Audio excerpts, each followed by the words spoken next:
Hello, dear students, all kinds of viewers, spectators. Assalamu alaikum. I am Azhar Lok, Assistant Professor of English, Covilla Victoria Government College. Uh, I would like to welcome you to my virtual lecture presentation. This lecture has been dedicated and especially made for HSC first year students. And I have decided to work with Unit 4, Lesson 2. And especially I'm gonna talk about the themes and summaries. You do not have summaries of the poems. You have to write down the themes. But in order to know the themes, you have to know the summary as well.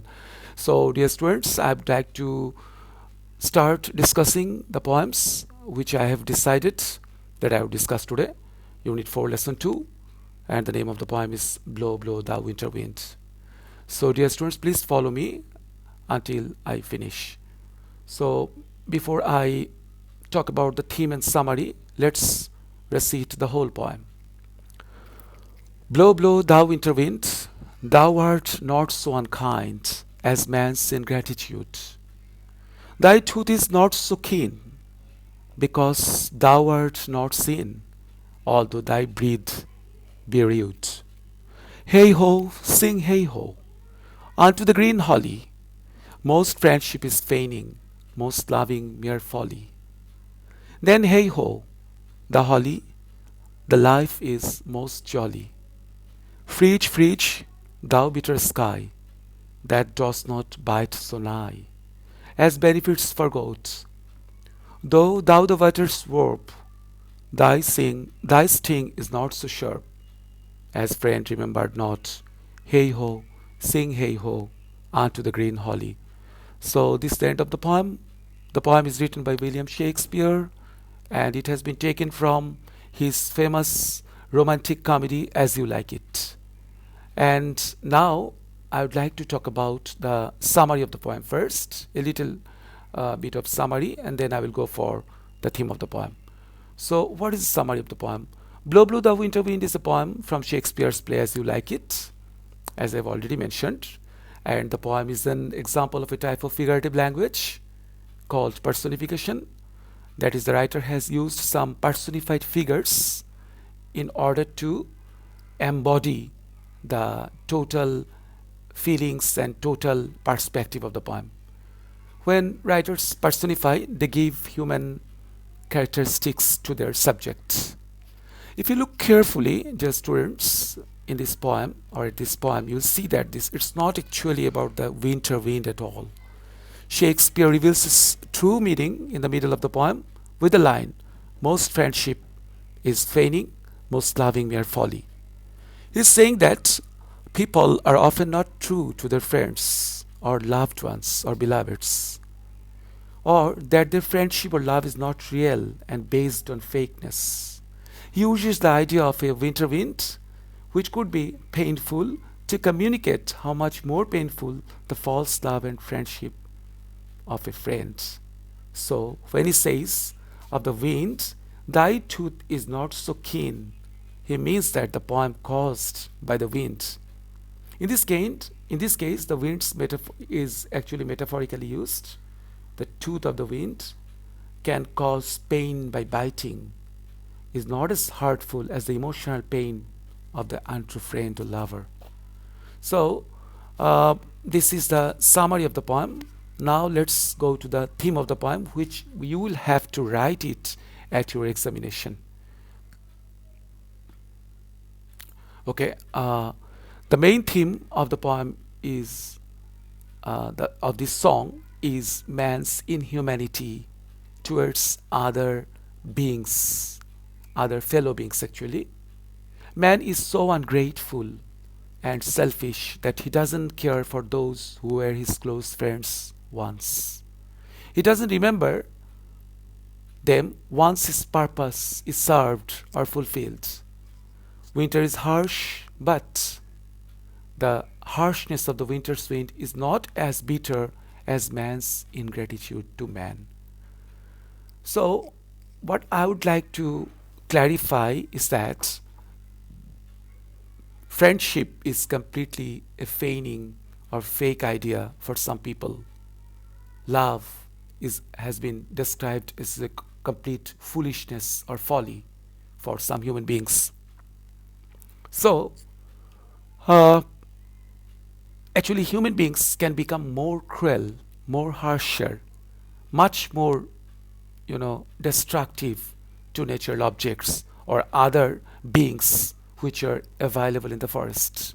Or some natural objects are more friendlier than human beings. This is the theme of the poem actually. The poet would like to express his gratitude to the natural objects found in the surroundings.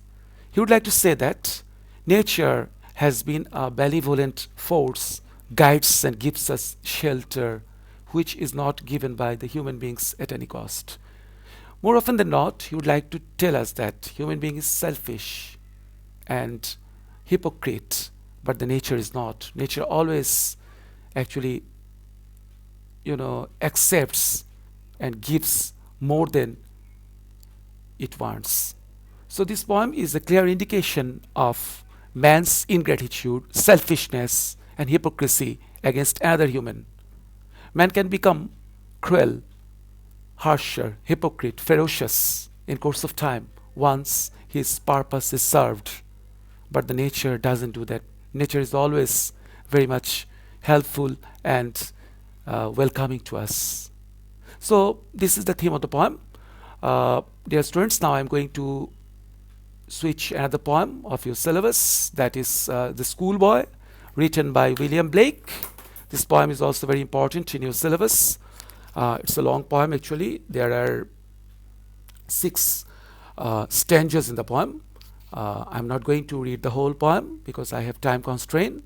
I would like to discuss the summary and also the theme of the poem for your better understanding. So let's talk about the summary of the poem first.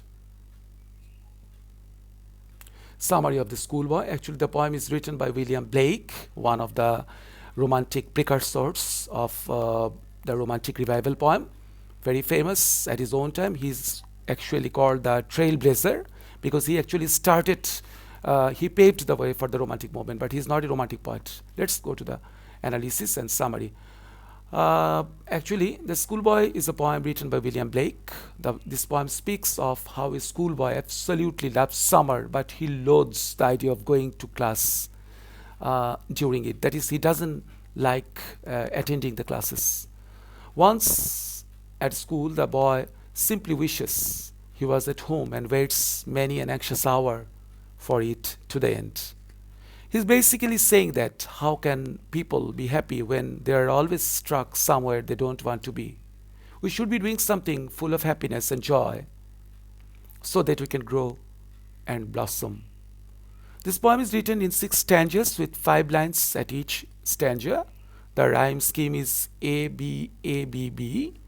The syllabus of each line changes throughout the poem. Some have 6, some have 8, and some have 9 syllables, and some have even 10 syllables. However, it's written in trochaic foot. Nonetheless, some of the lines are missing syllable at the end. This is actually the mechanical directions of the poem.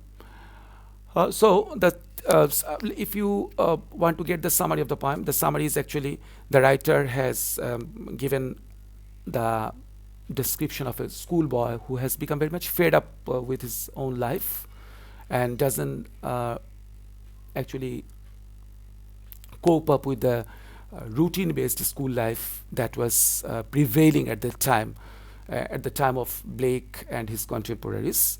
So he was revolting against the rules and the administration actually run by the schools. And he wanted to go outside to enjoy the beauty of nature, surroundings, which is much more appreciative and welcoming to him. So this is the summary of the poem. Now let us talk about the theme of the poem. So let's talk about the theme of the poem. The schoolboy. The theme of the poem is children's inborn feeling of oneness with nature. That is, the poet would like to say that a schoolboy, would like to live in an unique lifestyle of himself. He doesn't like to be binded with a circumstantial circumstances, circumstantial regulations of the society.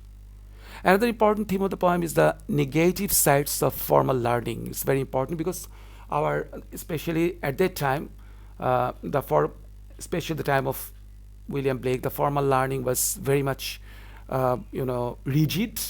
It was not based on friendliness to the students. It was rather based on a kind of harshness, coarseness, where a student has to suffer the torture, irony, and the sharp eyebrow of the teachers, for which they don't like to go to schools. So this one of another theme of the poem. The restrictions put by schools rob children of their childlike happiness, childhood happiness. The restrictions that has been put upon the students are so heavy and so, harsh, that they have taken away all kinds of happiness, all kinds of joyfulness from a child's life. So that is another theme of the poem, another aspect of the theme of the poem. Too much do's and don'ts acts like a hurdle for the natural expression of creativity. Especially one thing I would like to add, that this theme is very much quite evident to our own time also. We give more pressures to our young kids, or younger generation who goes to schools. We give more pressures, put more burdens and emphasis, which doesn't bring any good to them actually. Rather, it actually brings offensive outcomes in the mind of their life. So this poem is very simple. I'm going to repeat it. A child, when is brought, or when is actually caught or captured in a cage, or put restrictions upon himself, cannot actually flourish his genius. And too much restrictions and too much rules and regulations, administration, only give or only leaves a negative impressions in a man's life or in a child's life, which doesn't bring any good to his or her own life. So this poem is the indication of that type of feelings which William Blake has tried to expose from the beginning to the end. It means that actually people should give more importance to the child's freedom, liberty, and of course their own upbringing. They should be given more freedom to live and work and play happily. They should study, but they should not actually nothing should be imposed upon them, so that this can be a restriction and this can be a kind of burden or load upon their shoulder. That's it. So dear students, I have discussed the two poems for your better understanding. In my next lecture presentation, I have decided to work with other poems. So I hope you have enjoyed listening to my lecture, and try now yourself to locate the theme and summary and write at your own words. That's it from me. So thank you very much, and see you again another day. Thank you.